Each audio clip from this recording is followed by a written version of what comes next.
Welcome to another edition of ARG Presents.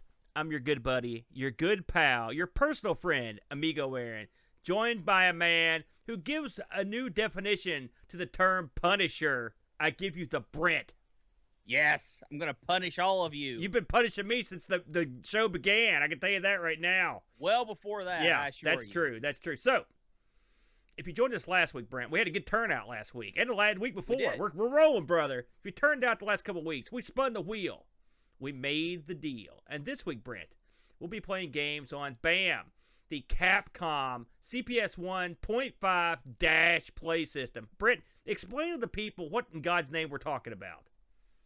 This was their transition from the CPS 1, which was just a normal board, a PCB with your chips in it, just like you'd have anywhere else, onto they were heading to the CPS 2, which was going to be a cartridge-based board, where they slid PCBs into an existing overall architecture so they could it's more economical for arcades and whatnot, easier to program too, because you have your OS kind of built into everything, and then you just slide in the new stuff. And this was the stopgap in between. This was why they were doing transitions. CPS 2 wasn't quite ready yet, but CPS 1 was showing its age. So the Dash system had, what, about 5 games for it, Aaron? It did. And yes. And they went from there, and they said, you know, this is a good system, but it was solely made as a holdover until CPS 2 got finished. Correct. And we decided, since we already covered some CPS 1 stuff, that it'd be fun to cover the Dash system. Now, let's get into the Dash in a little more detail. Of course, manufactured by Capcom, released February 1st of 92, and they finished up with it December 6th of 93, so not quite 2 years of use for the Dash play system. This ran on a Motorola 68000 at 10 megahertz. Yeah. That's kind of wacky, isn't it? It is. This ran at 384 by 224 pixels with 3072 colors. Weird. You could have, they had this set up to how you could have 3 to 6 buttons and an 8-way stick. So, like Brent said, this was sort of a stopgap in between the CPS 1, the CPS 2. Let me tell you something about these CPS boards, and the Dash was no exception. If you look at these boards, if you hold them in your hand, these are a sandwich of boards, like interconnecting boards. Yeah. They're in a box, basically. It has a name. It's a box, big old box. And inside the box is these boards. Now, Capcom was they were real paranoid about their systems. And so they used the infamous suicide batteries on these things. And which there was volatile memory that required power, and so when that power ran out, you lost your ability for that board to work, and this dumbfounded people for a long time until they were able to crack these things, and so you could basically bring these boards back from the dead. But I mean, yeah, and it's not just as easy as switching out a couple double A's. Yeah, the batteries in some boards are embedded in the board, yeah. Not necessarily in Capcom's cases. But these suicide batteries would be in the actual PCB, and you'd have to cut it out with a knife. Yeah. Ridiculous. If you were an arcade owner and these things went bad on you, you literally had to send them back to Capcom to have them take it back to the factory and fix them. And I can tell you, now, me and the Brent owned some CPS 1 and some CPS 2 boards, and I can tell you right now, that was a constant fear. And when we owned them, they weren't nearly as old as they are now. So, absolutely. And those suckers didn't come cheap either, because it was a big deal. Getting them repaired was an absolute pain. Yeah. Even for the easiest ones. Yeah. It required clipping wires or clipping from the board and soldering things back in. Yeah. They weren't wires; they were actually like hard points. But my goodness, it was an absolute disaster. And it was just, these weren't made for longevity. Yeah. And I understand that, right? So these people weren't thinking, 15 years down the road, someone's still going to be wanting to play, The Punisher or Saturday Night Slam Masters. And I would say if they had it over again, they wouldn't have manufactured them like that, because I can't imagine it was any cheaper than putting a different kind of battery in that you could change out easily.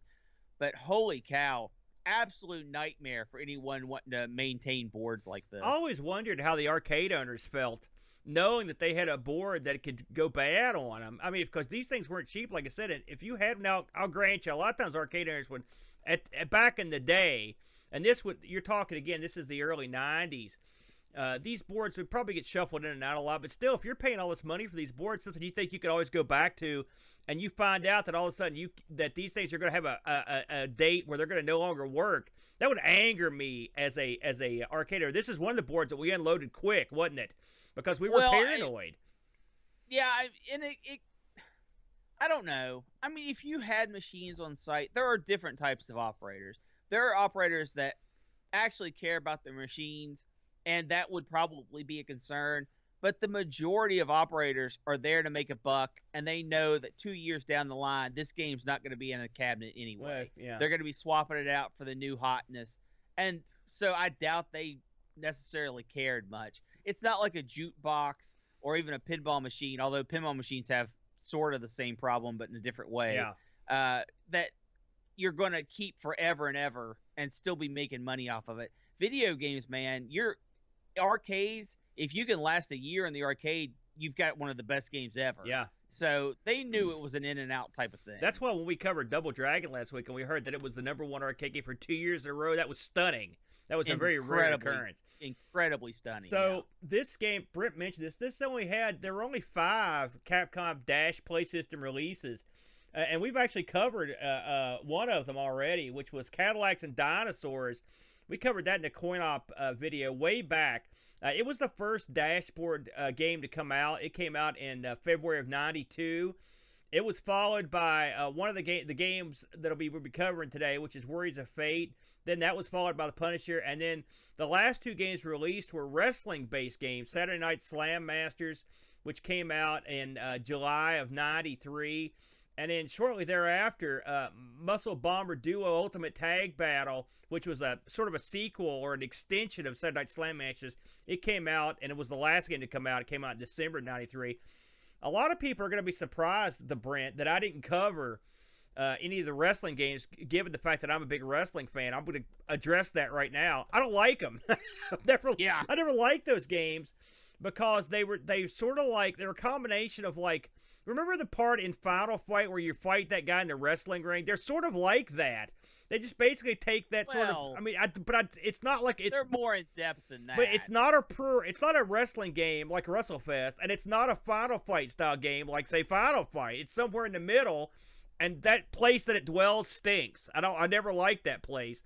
Now the Muscle Bomber Duo Ultimate Team Match was a little better. You had more characters, but I didn't like it that much either. And so since I'd covered a game on this system already, and I wasn't going to cover these 2, and I knew what you were covering, that narrowed it down to 1 game. And so, my God, that's the one I'm covering this week. I guess I'll go ahead and that's a good intro. The Brent. There you go. You know, I mean, I had no choice in the matter. What a segue. I got stuck with this. And I will say, Brent, not an idiot. He picked his before I could say a word. He was already picked his. So the game I'm going to be playing this week, Warriors of Fate. Warriors of Fate, but they'll worry you. Don't think they won't worry you. Again, this was on the Capcom Dash. This got released, believe it or not, on the Sega Saturn and the PlayStation. Did you know that? This had home releases? Oh, yeah. Yeah, this is a hugely popular game everywhere but here. This was a up to 3-player game. Another weird oddity. This is one of those games sort of like Mercs where you can play 3 people at once. Also strange, or a Rampage. This was released in '92, October 31st. I like that. Worldwide. Kind of neat. In Japan, it got on PlayStation, it got released in '94, and on the Saturn in '96. So, what is Warriors of Fate? I learned a lot about Warriors of Fate this week because I knew nothing. Okay, so Warriors of Fate is a video game based on a manga. Did you know that? Yes. How the heck did you know that? I watch a guy that plays this whole series. No kidding. I can't believe that. So the name of the manga, and I'm going to mangle these names, is Tenchu Wu Kura. Let's go with that. And so this game was was, believe it or not, was not the first game that was released based on this manga. In fact, this is like the second game that was released out of 3. The first game was called Dynasty Warriors. Yep. And then you also had a game called Destiny of an Emperor. Pretty cool. This was a beat 'em. Actually, I think this is the third of the. This is the third. So there was an arcade game that was released from Capcom, and it was called Dynasty Wars. Dynasty Wars was an older Capcom game where you fought from horseback. Okay, now believe it or not, there's a backstory to all this, and I'm going to try to dip into it. Okay. Oh, this is going to be a disaster. Okay, now wait, give me a break here. So, the storyline is set in the Three Kingdoms period in China, when Western Shu, Northern Wei, and Eastern Wu battled to conquer China. Okay. Liu Bai is a descendant of Liu Xing, Prince Jing of Zokshan of the Han Dynasty. All right. Cao Cao is the adopted grandson of Cao Ting, a eunuch in the palace. Poor guy, he got hosed. Sun Jian is the governor of Jiangdong. I'm the king of Dong, by the way, in case you look at my shirt there. And the 3 show their marvelous leadership roles to divide China into 3 states, Shu, Wei, and Wu. Okay? I don't know what any of this means. Woo! Okay, yeah. And so you are intermingled in this somehow, and I have no idea what's going on with that. So let's pretend we don't know, because we don't. It's China. It's going down. And you know it's going down in a violent way. Okay? So, what do you do in this crazy game? Well, you pick a character out of a batch of like 5 guys here, and I'm going to kind of briefly touch on these characters because they're pretty different. Okay, the characters you can play as are Guan Ye, Zhang Fei, Zhou Hun, Hyung Zorn, all right, and Wei Yan. Okay, now does that mean anything to you? Probably not. So we'll go a different way. All right, you got a couple guys that go barehanded. You got a sword guy. You got a bow and arrow guy. Okay, he's old. That's it. Okay, we're gonna go down that road. And again, if for any of the Chinese listeners or listeners that are steeped into this manga, I do apologize. I'm not trying to be a smarty. I just don't have any idea what any of this means because this is very unusual for me. So, what do you do in this game? You run through 9 stages of game. This is set up very much like Final Fight, as you start off with like a little mini movie or a little plot action that kind of sends you on your way, and your ultimate aim is to finish off the bad guy, Lu Bu. Okay, so each level you go through, you'll see a map on the screen before you start, and one area will highlight, just like Final Fight. When you clear that level, the next level will highlight, just like Final Fight, okay? And when you defeat them all, you have your boss battle. Now, also like Final Fight, you're going to hear those words a lot. You are going to be picking up weapons along the way to help you in your battle. Now, for example, some guys come with a built-in weapon, all right? They'll have a sword or a bow and arrow. That doesn't mean they can't have another sword or a mace or whatever crap they find lying around. There's weapons all over the place in this, and you can pick them up and you can attack the bad guys in this. I mean, this is sort of the actual graphics in this are very reminiscent of something like the Advanced Dungeons and Dragons games, aren't they? In terms of the backgrounds and the vegetation and stuff. Absolutely. Is that what it reminded you of? Yes. Yeah. Absolutely. If this was, I would have gambled money this was the same engine.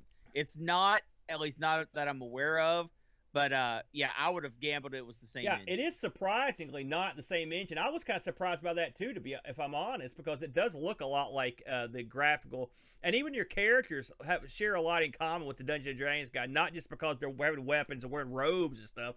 They just, and the bad guys, I mean, clearly the same artist certainly worked on both games. So again, I mentioned there are 9 levels in this. Each level has a name, all right? I'm not going to name all these, but the one thing about them is at the end of the level, you get to fight a boss, and each of the bosses have a different gimmick. For example, the boss at the end of the first level, his name's Gaido. He's got a spear. Then you've got a guy later on that has a hammer. You've got a guy that has a bunch of daggers. You've got a guy that throws bombs. He's the last guy. So you've got different, it's pretty much standard fare in this game. There are different levels, and each one has sort of a story. But one thing I noticed about this game as I got into it, because me and the boy have played this one before, because we went through a phase where we played all these sort of beat 'em ups. This one has a problem that turns me off of it as you get into the later rounds. Every time you play these games, of course, they're made to take your money, okay? Yeah. And you're going to march out a limited number of soldiers in this game, okay? Just like every other game. This game seems to have a particularly limited amount of bad guys. And at certain levels, the levels get real mundane and plain, and they just send out wave after wave of huge bad guys to take your money. And unlike a game like X-Men or Cadillacs and Dinosaurs or even The Punisher, there were no bones about it in this. They just sent out a wave after wave of guys in these boring battles. And I will say, it got kind of boring about 2/3 of the way through the game. One of the aspects of this game that differentiated it from some of these other games that I mentioned was the fact that you can fight from horseback. This is a pretty neat element. The horseback gives you the ability to dash with your horse. You're fighting downward, so you're hitting these ground targets. If you've got the archer's sort of permanently shooting diagonally down, which sounds like horrible, and it's not the best. I'm not going to lie. I beat the game with him the other night. But on the horse, he gets a much better vantage to shoot from. Absolutely. So he ends up being a pretty nasty player. Something else I liked is that you could turn the facing of your horse with button. You can also run the horse one way and attack the other way, which is nice. So you can attack both ways while your horse is in one way. Sort of like say a golden axe. When you're you can get dismounted a couple times, and eventually the horse will just run off, and then you got no horse. I thought the horses didn't come out enough in this because the first game you were on horse the whole time, and that's sort of a neat element. And I wish they would have had more horse action as opposed to less horse action. Some of the enemies come out on horses, but you instantly destroy them and take their horse, and so you never really fight any mounted enemies for the most part. And so that's kind of a bummer. What did you think about the whole animal, the horse angle? And what did you also, I want to know what you thought about the weapons in this that you start off with your guys. Well, I always played the sword guy. Which this guy that we're looking at now, the green guy? Yes, because he's green. Mm-hmm. I believe you. Sadly. You're right. The game is a flood of enemies. There aren't enough unique enemies to keep interest peaked. When you get on a mount or something like that, it does make the game more interesting. I love charging people and just running them over. I had a lot of fun doing that. And you get a different sort of move set while you're on the horse, which makes the gameplay a little more interesting.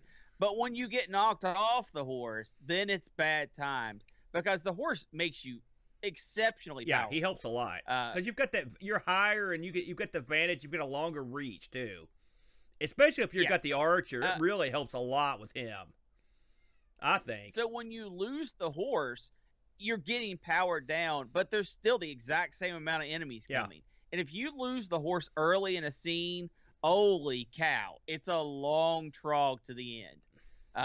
It's a long trog any way it goes. with it is. Because this game sort of, I think this game outstays its welcome. 9 levels are too much. I think they lost steam. There's a couple levels that are kind of unique. There's one I like where you're on these flaming barges. That's kind of cool that you've set fire to. There's a couple where there's fires going on. You're running through these places. But when you look at this game, let's face facts. The Dash system was made for these beat-em-ups, okay? There's no doubt about it, because every game on it's a beat-em-up style game, even the wrestling games. I think of all the beat-em-ups that are on here, this is the weakest one, if I'm honest. Yes. Well, that's not true. Yeah. I think the wrestling ones are the weakest ones, but this one's right behind them. Well, I don't consider those I just think... But I understand what this game is like the hybrid of if Dungeons & Dragons and Cadillacs and Dinosaurs had an unfunny child, it would be this. I just I don't hate it. And me and the Luke have played it and had a good time. I mean, it's okay, but I mean, again, it's just and possibly because the subject matter doesn't do it for me that much. But I mean, this is not my favorite. I will say there are some elements of this that I do enjoy. There's a lot of over-the-top violence in this. You're cutting people's heads off. You're cutting people literally in two. You can actually cut people in half with your hands somehow. That occasionally will happen. I always thought that was kind of funny. All these. One thing I didn't know about ancient China, the Brent, maybe you could, because you've not got a background in history to a certain degree. I didn't realize the prevalence of pro wrestling moves in ancient China. There's tons. There's power bombs, pile drivers. There's all kinds of pro wrestling in this, which is bizarre. This follows the pattern of a lot of these style games. You can walk up and get next to a guy and kind of grab him, and then you can either throw him or you can jump and then do a bigger throw. And different characters do different throws. There's one guy who's basically like a pro wrestler. He's barehanded. That's all he does, just run out and throw guys. And which I haven't played him that much because he didn't have a weapon to start off with, but he was still kind of neat. But there's a lot of throws in this. There's a lot of clever touches in this that these games always have in terms of to keep the fighting spicy. Your guy can do different little tricks. It's got the same gimmick where you hit both buttons and he'll do like a special attack that drains your energy. Special move, yeah. I mean, they did not reinvent the wheel here, did they? No, and they didn't need to. The appeal of this game is, man, I liked Final Fight. Well, this is like Final Fight, and you get some weapons, and you get some mounts. So it was a natural progression from that. Whereas, what makes a good beat 'em up, right? You have to have variety. You have to have good enemies. You have to have good characters. This has not enough variety. It has very vanilla enemies. And at least the heroes are somewhat interesting. And they're diverse enough that you can start a game over, choose a different character, and at least feel like you're playing a slightly different game.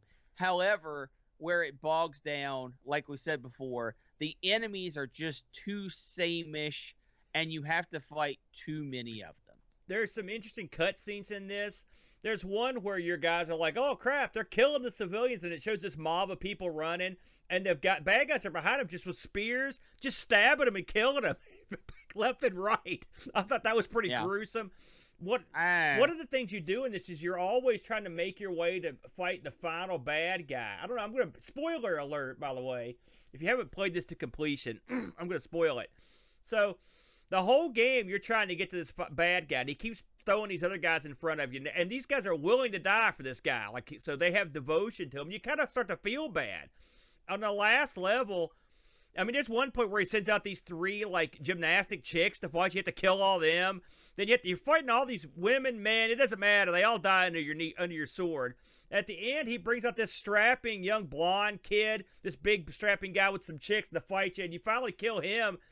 So then the only guy that's left is the guy you've been after, right? Now, I think this game must have multiple endings because I got a bad ending when I killed him. But the funny thing is, this guy throws bombs at you, and that's something you see some guys in the game throw bombs, and they look like the old Roadrunner cartoon bombs with the fuse. And stuff. Yeah, they're big, brown, and black. So at the end, when you're fighting the boss, after a while, he's like, "I'm not going out like this," and so he just runs and jumps off of a waterfall. And then when I read the flavor text at the end, where the king or whatever was like, "Good job, you took care of that guy." And then when you read the flavor text, it says like, "Yeah, the guy didn't die. He regathered all of his troops up and he killed everybody." And it shows all your guys mauled, and then that's the end of the game. I'm like, man, what do you have to do to get the good ending? And I'm still not sure because I didn't read a whole lot of people talking about the ending of the game. It's very bizarre, and it ended on a real downer. I know Luke was not happy when we got to the end of the game, and that happened. So, and the thing is, you felt kind of bad because this guy was pretty noble. At the end of the game, jumping off the waterfall as opposed to dying, which is a good move because you knew we were going to kill him. Overall, I would call this mindless fun to play through 1 or 2 times and then probably never fool with it again, Brent. What do you think? I think that's a fair assessment. Of course, when you have these things at home, they always lose a little bit because you always know you can put in another quarter. You don't have that stress of man, I've got $2 left. I'm on the last level. I really want to get through this. that's lost. And of course, playing this alone is never as much fun as it's going to be when you're playing with another person. Just even if you're just getting in each other's way and uh, beating up the bad guys, pinballing them back and forth if you get them set up just right. You have all that fun stuff going on that when you play it alone, you don't have. Does the game look good? Yeah. Does the game sound good? It sounds fine.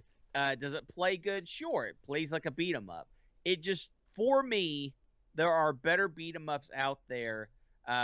Even better beat 'em ups in this story, in this universe, that, like you said, sure, I think it's worth picking up, playing maybe once or twice, but it's never one I'm going to come back to. I'm going to agree with you. I looked this up on eBay, and I did not see any of these currently up.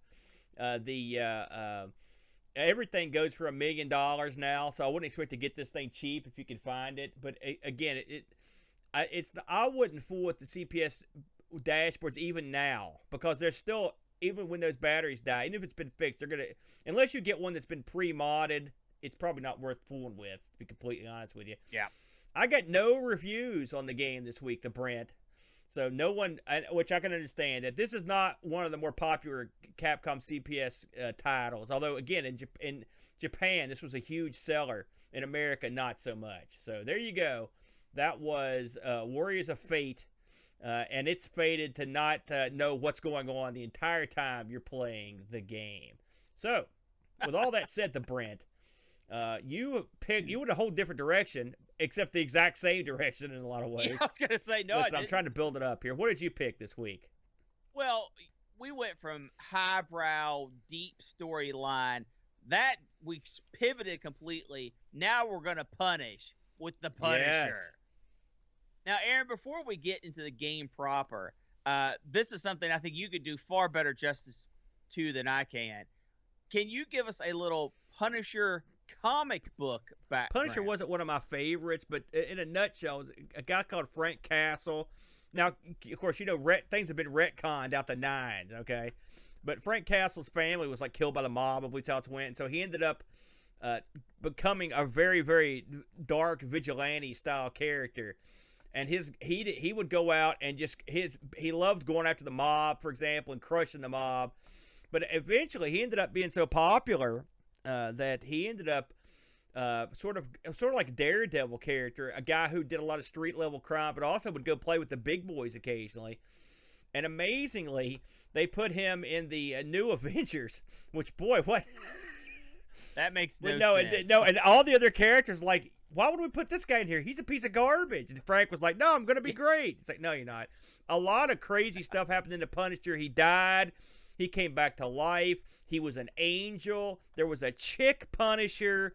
A bunch of crazy stuff. But in his heyday, this was a good book. And occasionally some of the reboots have started out, at least pretty interestingly.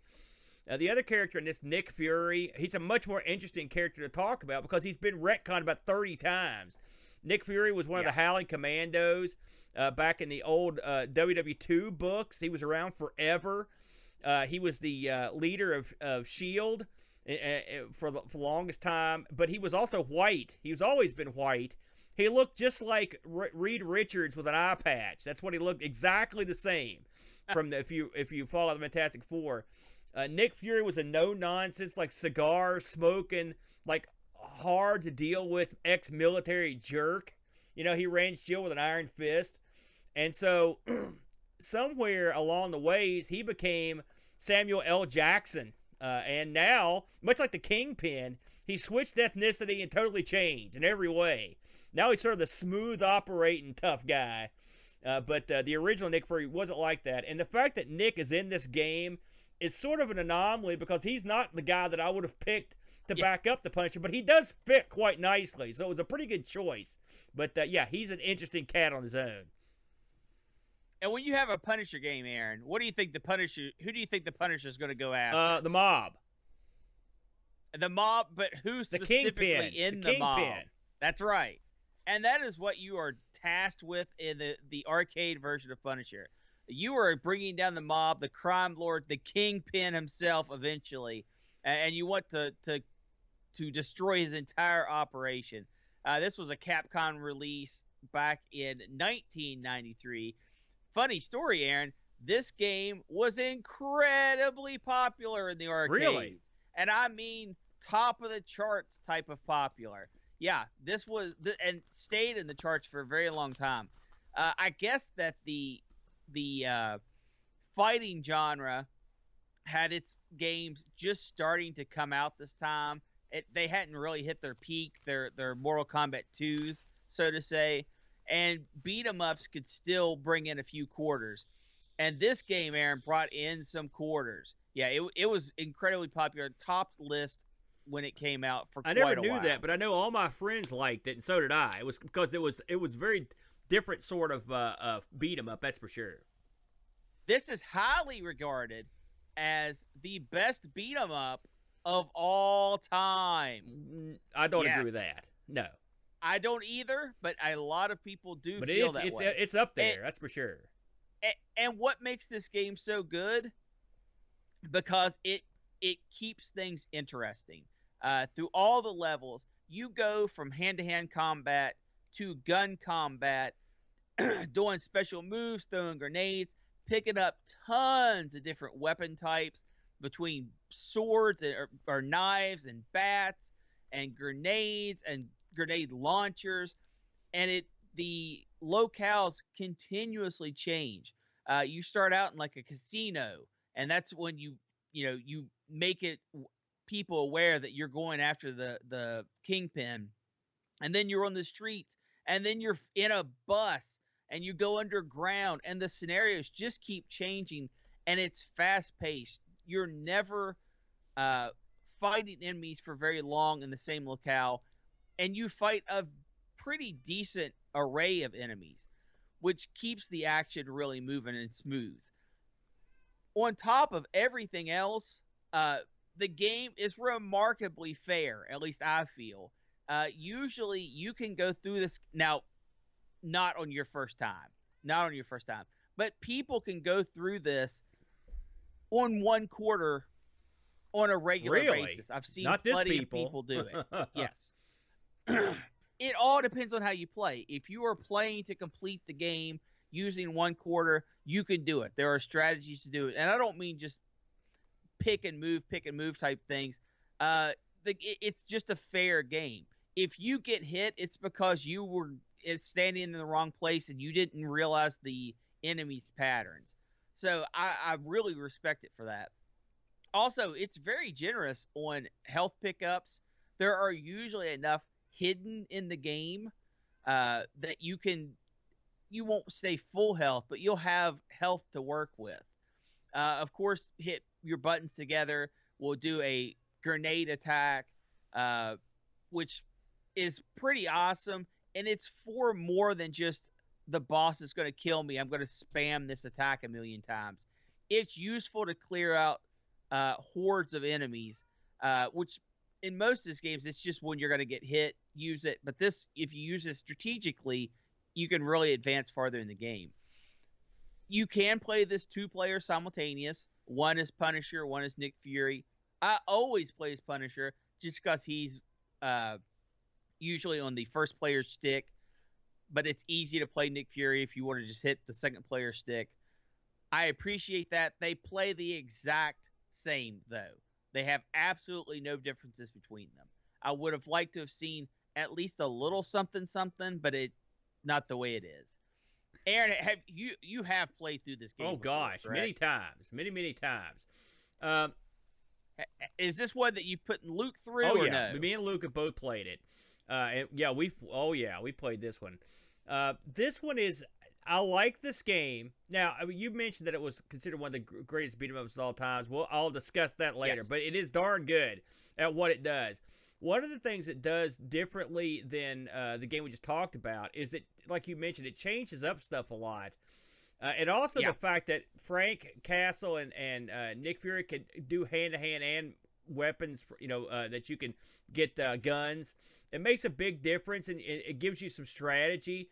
Of course, this game's much like the other one. You've got hitting the two buttons does like I think the Punisher does like a sweep grenade throw on the ground, and then oh yeah, also they'll throw a grenade if you're in the air. when you pick up grenades, that helps. Like you said, it's a fairer game. There's no doubt about that. If you're a Punisher fan, I will say they wrote this. So whoever put this together had read some Punishers, because Punisher are like just at the very beginning of the game. You mentioned he fights a guy on the bus, this big guy. He takes this big guy, beats the crap out of him. He picks him up. He goes, "Yeah, where's the boss?" And the guy's like, "Don't kill me, I'll tell you." And he tells him, and Frank's like, "Goodbye," and it pops a cap in his face. Yeah. So, not good. Yeah, it definitely keeps the spirit of the character. It's bloody. It's there's lots of. Well, it's. I mean, it's not like Mortal Kombat bloody, but it's just like there's lots of death dealt in the game. Yeah. I will say one of the things that struck me as odd, and this is something you see right away, in the streets of Manhattan, you've got guys with guns, but for some reason there are guys walking around with huge broadswords, samurai swords. There's all kinds of crazy weapons. You're picking stuff out of barrels. It's like, why is this broadsword in this barrel? I was like, I don't know why. It struck me as funny that you're playing a game with Frank Castle and some guy's carrying around a battle axe. That's another thing. Like, that struck me as strange. Tons of weapons. Yeah. But I dug it, and the one thing I think that got over with this was, here you've got the Marvel license, and the Punisher, even back then, was not what I would call, he's not Spider-Man. You know what I mean? He's not Captain America. He's a lesser guy in the Marvel way of looking at stuff.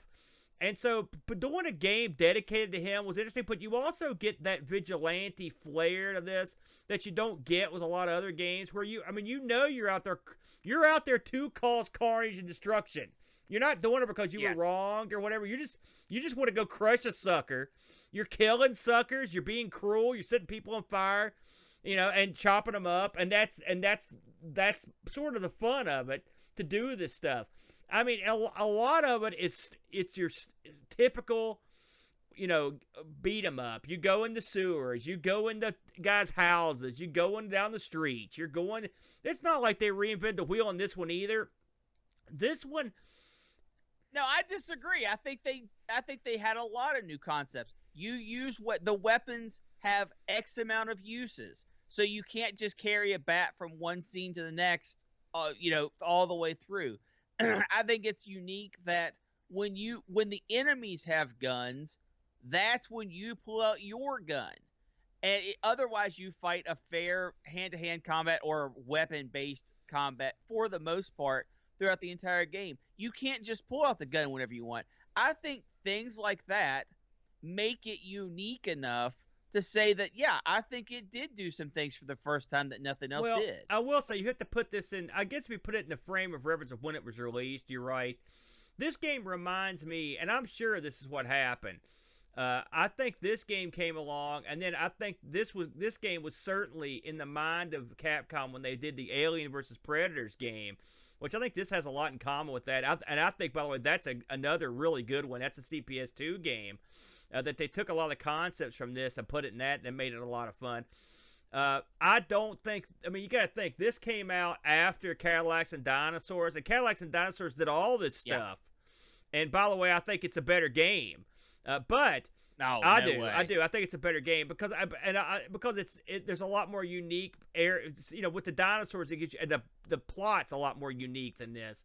But as a comic book fan, you weren't getting these sorts of games released every day. I mean, me and you are both big fans of that Spider-Man beat 'em up that got released by Sega, right? Where you zoom in and out of combat. You can play as Namor or Spider-Man. That's a fun game, but this is leagues better than that one, because this has the art and the gameplay. Where that one, the gameplay wasn't that great. But I can't complain about this. I thought all the acting was good in it. The sounds, the voice acts, when you hear them talk, there's some speech. Sure. Again, much like the Warriors of Fate, I think there's a limited amount of villains. You fight the same guys a lot, and much like Warriors of Fate, you get to a point where they just march out a bunch of villains. It's true. No, I do not agree. Okay, go. I think that there are. Do you fight the same enemies over and over? Yeah. Well, duh, it's a beat 'em up. That's always going to be the case.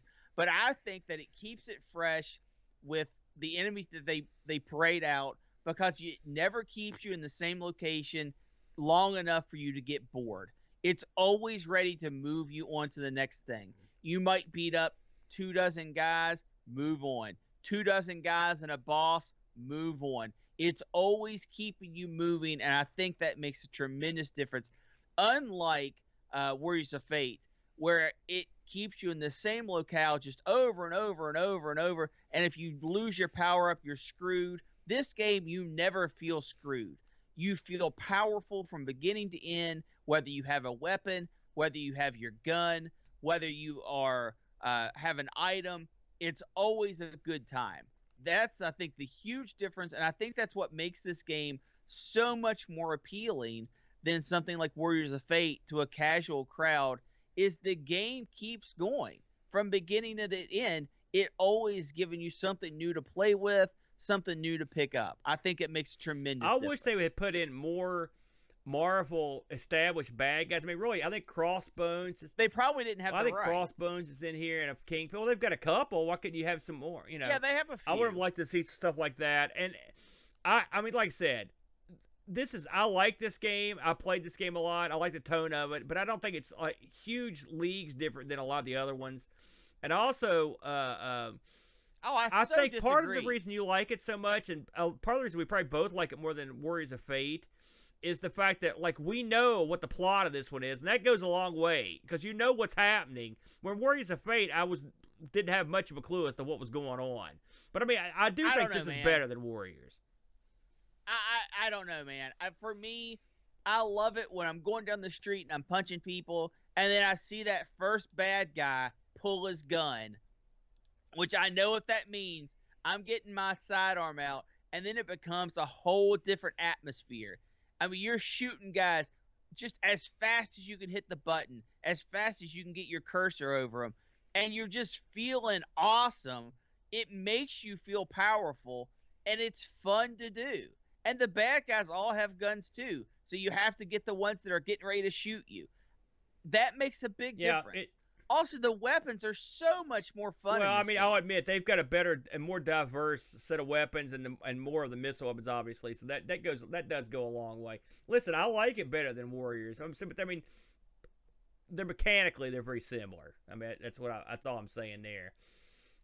One of the best, if not the best. You can argue some of the D&D ones are better. They're definitely deeper and have more gameplay elements, which does make them a better game. However, for your borderline, baseline, beat 'em up, this is my go-to game. I've played through it several times, and I enjoy it every time. You know, just to expand this a little bit, you're telling me this is better than Teenage Mutant Ninja Turtles. This is better than X-Men. This is better than those sorts of games from other companies. This is your preferred game. Turtles in Time, Avengers. Single player, yes. Now, you can't beat getting 6 people or 8 people around an X-Men cabinet. That's a whole different atmosphere. You like this better than the Dungeons and Dragons games as well? Playing alone, I do. I really do. I'm going to disagree with you on that. The issue with the Dungeons and Dragons games is once you run out of your items, you know, which is the key element that makes it different from all the other beat 'em ups. Once you run out of items, or you get to a position where you're behind in levels for whatever reason, the game slows down tremendously and becomes more of a struggle just to proceed. Where this, you never feel that way. There's no leveling system.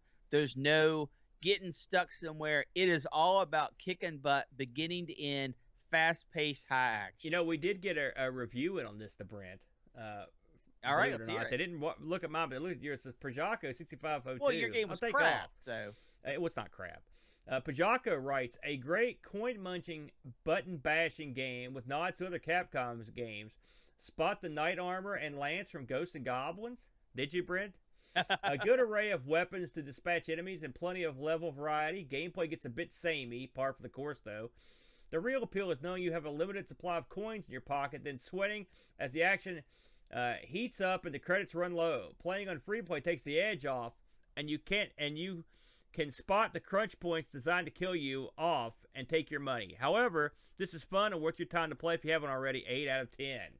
So he Absolutely. I agree with that 100%. he was down with it. So I'm guessing as we close this topic out, the Brent, is this your favorite Dash game? Oh, yeah. Yeah, that goes without even saying.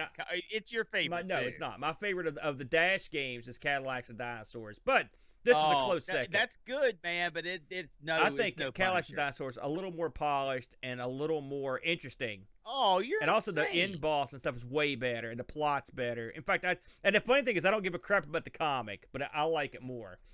You know what else I don't give a crap about? You, but I like this more. It's the freaking wheel. Let's get it going, man. So, I'm going to tell you what we've got on the wheel this week. We've got, and everyone in chat, keep frosty. We've got 2 spots for you guys. We've got the chat subject choice. We've got the Sinclair QL. We've got the Com 35, Com X35, new 16-bit games, games that became other games, C64 flight sims, chat choice, fight. The retro rewind piece this week, Brent, is the Apple II, and the new piece on the wheel, VCR games that aren't Action Max. And by the way, Action Max is a console, by the way, so I don't like that remark. Do you have a thought on this week? Which one would you like to play? I'm still shooting for some chat interaction. All right, here we go. So chat, pay Let's go attention. chat. If something comes up for you guys, you have to chime in. Here we go.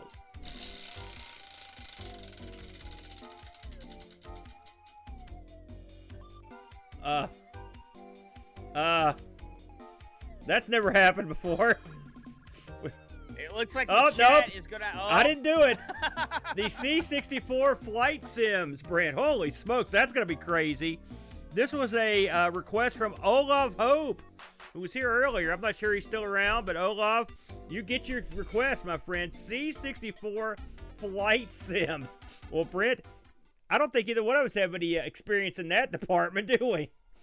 That is backing us into a corner, isn't it? C64 flight sims. Well, I know Gunship was on there. I'm sure Super Huey would be on there. So which is going to be a crapshoot this week. Anything you want? Any business you want to take care of before we close this thing out, the Brent?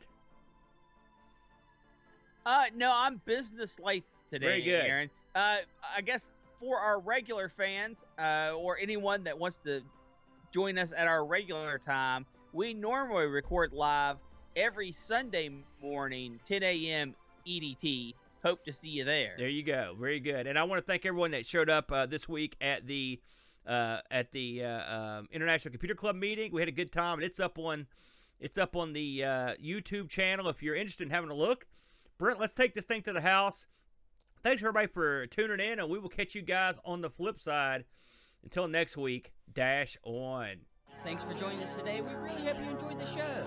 We want to say a special thank you to Duncan Styles for our vector style graphic and Bart Pitt for our amazing music. We also want to say a super special thank you to our supporters.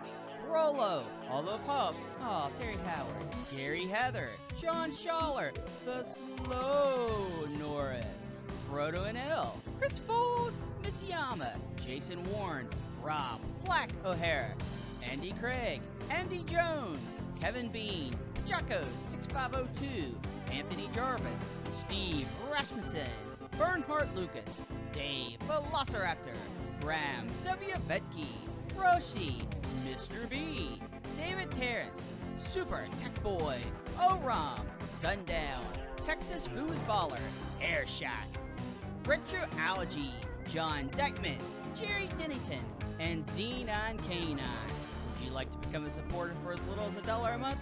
You can do so at patreon.com/ARG Presents. Supporters get access to our Discord channel and their name called out in the credits. Don't want to explain another credit card bill? That's okay too. You can support us by leaving us a positive review on Spotify or Apple iTunes. Have an idea for a wheel piece? Email us at argpresents@mail.com. We film live every Sunday on Twitch, Sunday, 10 a.m. Hope to see you there.